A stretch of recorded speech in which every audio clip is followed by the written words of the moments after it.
Seller financing. It is a big question that I get all the time. And the reason why I get the question is because I get seller financing all the time. So people want to know, John, how do you get seller financing? I'm going to go through some of that in today's episode. I also have a special gift for you at the end. You're not going to want to miss it. Stay tuned, and I'm going to go through how to identify and get seller financing on commercial assets. And then we'll do this. Ding, ding, ding, ding.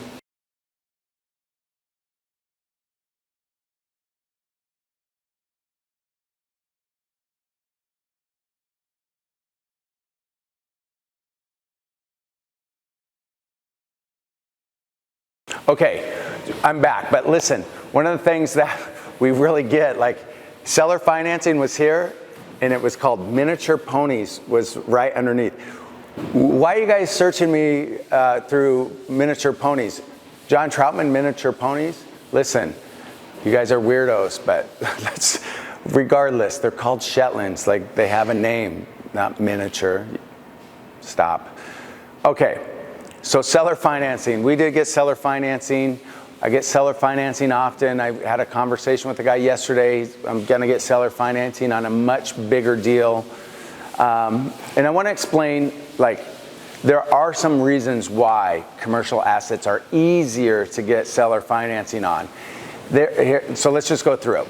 One, how many people do you know that are in real estate? Now, think about all of them. How many of them are in commercial real estate? That just went way down, right? So everybody you know is like a fix and flipper or a wholesaler, they're doing all that stuff. So because it's commercial, there's just less people in that bucket. Now let's talk about residential. When you do a residential deal, like let's face it, people don't have to do seller financing. I don't think I would do seller financing on a residential deal. I have, and I have recently, but I don't think I normally would, right? So it's a unique situation. But usually there's so much demand for a residential deal, you don't have to worry about seller financing, it's gonna sell. Also, when you buy a residential property and you get a mortgage, what is it that they look at on that mortgage? They look at your credit and your income. Now, on commercial, they're looking at the asset as an independent. Now, granted, you as an operator, you as a owner, they're gonna take that into consideration, obviously, in the underwriting of the deal. But primarily what they're underwriting is the asset. Is this an asset that if they had to take it back, they could run it, and is it creating cash flow? So to take a dead asset, so this was making no money, needed massive repairs, I call that the heavy lifting. The heavy lifting is me coming in, identifying what needs to be done, and just doing it, right?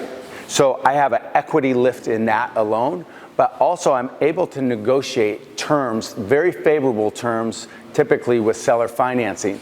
So just think about this. The people that own this know, like, hey, this is hard to finance because it has no income coming in. So someone either has to come in with cash, or they're gonna have to find a hard money loan or something like that, private money. So instead of sitting on it, so this product's been sitting here for, I don't even know how many years, 4 or 5 years. And all of a sudden, it was marketed weird and all this other stuff. But I ended up getting seller financing. We got it for $100 a foot. It's 5,000 square feet, so it's 500,000. I put $100,000 down. So there's a $400,000 mortgage. The payment's roughly $1,700. So what we'll end up doing, I got a 3-year term on this. What we'll end up doing is we've done the improvements, we'll get it stabilized, and then we'll look at either refinancing or just letting it and watching our cash on cash of what we'll get. So right now we've probably got 8 letters of intent for around $6,000 plus triple nets. We're putting some money into this that I didn't fully expect us to, so I'm now thinking it'd be nice to refinance, take this out, and then have this thing fully cash flowing. So let's talk about the deal specifically of why I ask for seller financing, right? So again, you have to have a cash flowing property. Typically for you to go to a bank and refinance. Sorry, I'm sweating, I'm in Phoenix. Here's another reason. The reality is it's hot as blazes here in Phoenix and nobody's buying real estate. I think I'm the only person out there buying stuff sometimes. So, I mean, who else would stand this heat? So that's one thing. Go to an area no one wants to be. No one wants to do commercial real estate in Phoenix. That's a joke, but in the summer, I'm probably going to find better deals. I mean, look at this, I'm sweating like a pig. Okay, so that's one way. And if you're in Detroit in winter and it's snowing like crazy, guess what? I get good deals there in the winter, like nobody else is out there, right? Like, so you're doing things that just are a little uncomfortable and that most people don't want to do. On commercial, also getting seller financing. Think about it like this. This person's own or entity in this situation, a company, has owned this asset, and really it's a non-producing asset. It creates no money for them on a monthly basis. You get deferred maintenance and, you know, things just start happening to the property. We've had to put a whole new roof, truss system, all that stuff into it because it's just been unattended to. So you call that deferred maintenance, I call it neglect, whatever you want to call it, right? So this property is being neglected, but they still have taxes, they still have bills that come up. So it is a liability as far as like insurance and all these things that you're paying out on a monthly basis. So the way I see it, just as it's just pure business. In residential, it becomes very emotional because it's people's homes and things like that. But in commercial real estate, it's a transaction. So they look at it like I gave them $100,000 down. They're getting a 5% return on their money, but more importantly, they don't have the monthly expenses, the issues with the property. Now those have become my issues. I've taken them on. I'm doing what I just called the heavy lifting, which is repositioning the asset. I've sandblasted the brick, we've put the posts in, we've fixed the trusses, we've added the ACs, we ground down the concrete, cleaned up the yard. All these things that were neglected that needed to be replaced, and we've replaced them. And so that's money, time, energy that they haven't had to come out with. Now, let's just say hypothetically, I screw this whole thing up and I lose the property. I cannot make the $1,700 a month payment for whatever reason. That's not going to happen. I would sleep in here. I'd sleep right here. Okay, so, and I would. So let's just talk through this real quick. I've given them a chunk down. I've taken the liability away. I've done the improvements to the property, and they're getting a monthly return of 5% on their money, right? On what they've lent out. So if you look at that compared to what they were with no money coming in, liability and deferred maintenance happening or neglect to the building and all this stuff, what would you do?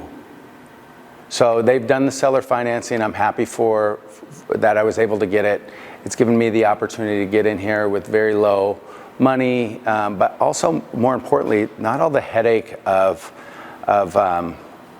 going through all the hoops to get financing if I was able to, right? So we're almost done with the stabilization of this property. It's probably going to be an event space, but this is one way to get seller financing, is just put yourself. I mean, we've heard this a million times. Like if someone has a problem, if you could be the solution to that problem, you bridge that and you could sell them. They tell people if you're in sales, be the problem solver. Well, I'm a buyer, they're a seller, and I'm their candidate to buy.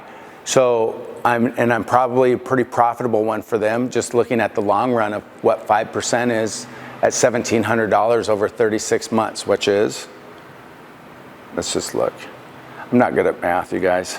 Which is an extra $61,000, call it $60,000 over the term of the loan. So they're getting an extra $60,000 in revenue by doing nothing, right? So just think as a business person, don't be emotional about it.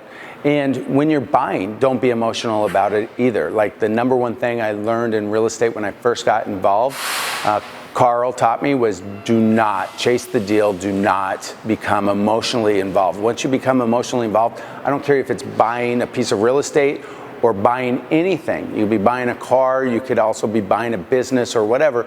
If you become too emotionally charged, typically you end up overpaying and making a bad decision. I'm always at any point willing to walk away from any deal. This last week I've walked from a deal. I'm glad I did, because it's just like those deals, if you chase them, as bad as I wanted that deal, they typically show later that it's good that you didn't.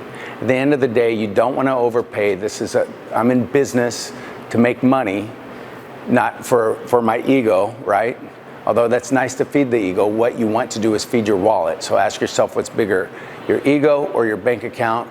I'm always going to choose. I want my bank account bigger, so I have to humble myself not to chase the deals and be able to walk away from deals when they're no longer deals. So do your math, know your numbers, know your exit strategies, not just one. So on this, we have multiple exit strategies. We could sell this for a nice profit. We could rent it out for a nice profit. What we're probably going to do is create, since it's a beautiful space, is just create a event space that we could rent out and monetize ourselves. Why not? Someone else is going to come in and do it and make a ton more. So we're looking at doing that as well. I also at the same time, don't want to get into a bunch of different businesses, but this one seems pretty simple, and I'll probably partner with someone that is great at that, and we'll go ahead and monetize the space even more. Anyway, seller financing, I told you to stay tuned till the end. What we're going to do is we're going to do a call coming up. If you click on the link, I'll give you the date of the call, and we can go through all of this in more detail. If you have a deal that you want to bring on that call and we underwrite it together, I'll show you how I underwrite these deals as well. Anyways, I appreciate you guys listening to this and listening to what I have to say today. If you like it, give me a thumbs up. If you hate it, give me a thumbs up. Anyways, I appreciate you guys watching. See you guys soon.